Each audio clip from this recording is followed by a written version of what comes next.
संत होते हिंदू मुसलमान, शिवबा राजा न्यायाचा जागर आणि समतेचा, शिवबा राजा न्यायाचा जागर घाली समतेचा, शिवबा राजा न्यायाचा जागर घाली समतेचा.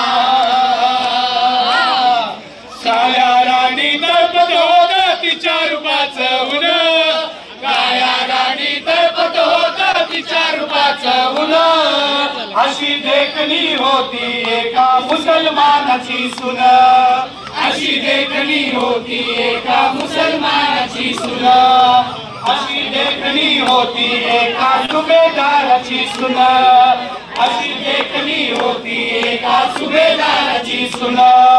त्या तरुणीला आई म्हणाला, त्या तरुणीला आई म्हणाला राजा तो शिलवान, त्या तरुणीला आई म्हणाला राजा तो शिलवान. आनंदाने नांदत होते हिंदू मुसलमान, आनंदाने नांदत होते हिंदू मुसलमान, शिवबा राजा न्यायाचा जागर. वाटेने जाणार ही चळवळ, समतेच्या वाटेने पंढरपूरला जाणार ही चळवळ, नेमकी संविधान दिंडी संविधान दिंडी पुण्यातून कशी निघते या संदर्भात सोनार महाराज आपल्याशी त्यात चर्चा करणार आहेत. समतेची दिंडी ही या महात्मा फुले वाड्यावरनं थेट पंढरपूरला निघणार आहे, त्याच निमित्तानं आपण त्याच्याशी चर्चा करणार आहोत की नेमकी दिंडी कशा स्वरूपात चालणार आहे. टाळी वाजवावी, गुढी उभारावी, वाटती चालावी पंढरीची, असे म्हणत आज लाखो वारकरी पंढरीच्या दिशेने निघालेले आहे. आणि या संपूर्ण प्रवासामध्ये कोणी कुणाची जात विचारत नाही, कोणी कुणाचा धर्म विचारत नाही, कुणाला गरीब की आहे किंवा श्रीमंत आहे म्हणून तुझा भाव देत नाही, स्त्री आहे किंवा पुरुष आहे अशा प्रकारच्या वेगळ्या भावनेने पाहत नाही. म्हणजे विष्णुमय जग, वैष्णवांचा धर्म, भेदाभेद भ्रम अमंगळ याचं मूर्तिमंत रूप आपल्याला या वारीमध्ये अनुभवायला मिळतं. म्हणजे वारकरी संप्रदाय कुठल्या एका जातीचा नाही, वारकरी संप्रदाय कुठल्या एका धर्माचा नाही, वारकरी संप्रदाय कुठल्या पंथाचा नाही, तो फक्त स्त्रियांचा नाही किंवा तो फक्त पुरुषांचा नाही, तो सर्वांचा आहे. आणि तसंच भारतीय संविधान सुद्धा कुठल्या एका जातीचा नाही, कुठल्या एका धर्माचा नाही, कुठल्या एका पंथाचा नाही. आणि ही भावना इथल्या सर्व वारकऱ्यांच्या मनामध्ये रुजावी यासाठी 11 वर्षापासून आम्ही ही संविधान समता दिंडी घेऊन इथे फुलेवाडा समताभूमी ते संतभूमी पंढरपूर पर्यंत हा संविधानाचा जागर सुरू असतो. आणि त्याची सुरुवात या वर्षीची आजपासून झालेली आहे. नेमकं संविधान आणि समता आणि ही दिंडी याचा कसं स्वरूप तुम्ही ताळमेळ कसं घालताय? संविधान आणि दिंडी मगाशीच म्हटल्याप्रमाणे याचं मूर्तिमंत रूप आपल्याला याच्यामध्ये पाहायला मिळतं की जो विचार संतांनी 700 वर्ष या महाराष्ट्राच्या मातीमध्ये रुजवलेला आहे त्याचंच प्रतिबिंब आपल्याला संविधानामध्ये पडलेलं दिसतं. अगदी संविधानाची जी मूल्य आहेत त्या मूल्यांचा आणि वारकरी संतांच्या विचाराचा जर आपली सांगड घालायची झाली तर प्रत्येक मूल्यासाठी आपल्याला संतांच्या अभंग ओव्या त्या ठिकाणी सापडतात. आता याच्यामधलं संविधानामधलं समता, स्वातंत्र्य, बंधुत्व आणि सामाजिक न्याय ही 4 महत्वाची मूल्य आहेत. याच्यामधली समता जर आपल्याला समजून घ्यायची असेल तर त्याच्यासाठी संपूर्ण आपल्याला ज्ञानेश्वरी पाठ करायची गरज नाही, त्यासाठी आपल्याला संपूर्ण तुकाराम महाराजचा गाथा पाठ करायची गरज नाही, किंबहुना संपूर्ण एक अभंग सुद्धा पाठ करायची गरज नाही. समता भारतीय संविधानाच्या अनुच्छेद 15 पासून ते 16 पर्यंतच्या वेगवेगळ्या प्रकारचे जी सांगितलेली आहेत समतेची व्याख्या ती सगळी आपल्याला एका अभंगाच्या एका चरणामध्ये पाहायला मिळते. यारे यारे लहान थोर याती भलते, लहान या थोर या. इथे आपण वयाच्या मानाने समजू शकतो किंवा पूर्वीच्या काळाला कुठेतरी जात लहान कुठेतरी जात मोठी समजली जात होती त्या अंगाने समजतो, किंवा कुठलं तरी पद लहान किंवा कुठलं तरी पद मोठं अंगाने समजलं जातं. त्या सगळ्याचे लहान या थोर या आणि भलते याती कोणत्याही जातीतली या आणि फक्त पुरुष नाही नारी आणि नर, म्हणजे जेंडर इक्वेलिटी पासून ते सामाजिक सर्व इक्वेलिटी आपल्याला या एका चरणामध्ये पाहायला मिळतं. सामाजिक समता सांगणारा हा जो काही वाटचाल आहे, जी काही समता दिंडी या महात्मा फुले वाड्यापासून सुरू होऊन ती आपल्या पंढरपूरपर्यंत जाणार आहे, तर नेमकं याच्याकडे तुम्ही कसं बघता? अत्यंत आवश्यक असा हा विषय. 700 वर्षाची परंपरा आणि आता संविधानाने जो देश चालतोय या परंपरेचा एकोपा म्हणजे एक सांगता संगम या संविधान दिंडीच्या माध्यमातून समता संविधान दिंडीच्या माध्यमातून होतंय आणि श्यामसुंदर महाराज त्याचं नेतृत्व करतायत, त्याचा आम्हाला फार फार आनंद होतोय, अभिमान सुद्धा आहे.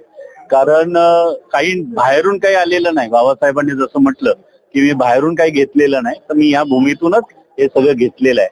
आणि ते जे काही विचार आहेत ते महाराष्ट्रातल्या संतांचे विचार आहेत, भारतातल्या अनेक संतांचे विचार संविधानामध्ये समाविष्ट आहेत.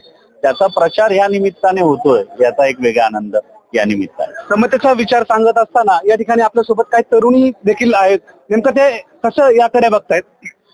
खरं तर असं पाहायला गेलं तर संविधान समता दिंडी आपण जेव्हा म्हणतो, आता ज्या पद्धतीने महाराजांनी सांगितलं की जेंडर इक्वॅलिटी, आणि नुसतंच जेंडर इक्वॅलिटी नाही तर इथं संविधान समता दिंडी म्हणजे काय, तर संविधानाचा प्रत्येक अंग संविधानाने जे दिलेले आहेत, म्हणजे समता असेल, सार्वभौम असेल, गणराज्य असेल, न्याय असेल, म्हणजे ज्या काही संविधानातल्या तरतुदी आहेत त्या तरतुदीनं सोबत घेऊन खरं संविधान काय आहे, समता म्हणजे नेमकं काय आहे, किंवा जात धर्माच्या पलीकडे जाऊन आपला वारकरी पंथ जो आहे त्याने ज्या पद्धतीने या महाराष्ट्राला एक समतेचा म्हणजे एक समतेचा मार्ग दाखवलेला आहे किंवा एक न्यायाचा मार्ग दाखवलेला आहे, या सगळ्या गोष्टींची सांगड म्हणली तर या सगळ्या गोष्टींची सांगड या दिंडीला म्हणलं तर वावगं ठरणार नाही.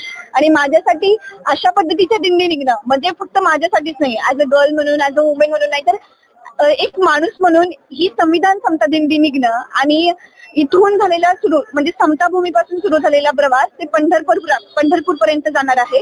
तर या मार्गामध्ये जी गावं लागतील, जी लोक भेटतील, ज्या दिंडी येतील भेटतील, या सगळ्यांच्या मध्ये तो समतेचा एक विचार रुजवणं हाच एक मार्ग असं मला वाटतो. हे असं काय सांगशील की जे पुण्यातून आता सगळं जे काही तरुण आहे व्यसनाकडे पूर्णपणे आपले वळत आहेत आणि त्या निमित्तानं तुम्ही पोस्टर पण लावले की व्यसन पडून मुक्तीकडे, तर त्या संदर्भात नेमका तुमचा उद्देश काय? आता आपण बघत असतोय म्हणजे पुण्यामध्ये तर असं म्हणलं जातं की उडता पंजाब ज्या पद्धतीने आहे त्या पद्धतीनेच उडता पुणे सुद्धा व्हायला लागलंय. तर याच्या मागे काही ना काहीतरी असे रिझन आहेत ना की म्हणजे पालकांचं मुलांच्याकडे लक्ष नाहीये पहिला मुद्दा, किंवा भांडवलशाही सुद्धा या गोष्टीला कारणीभूत आहे असं मला वैयक्तिक वाटत आहे.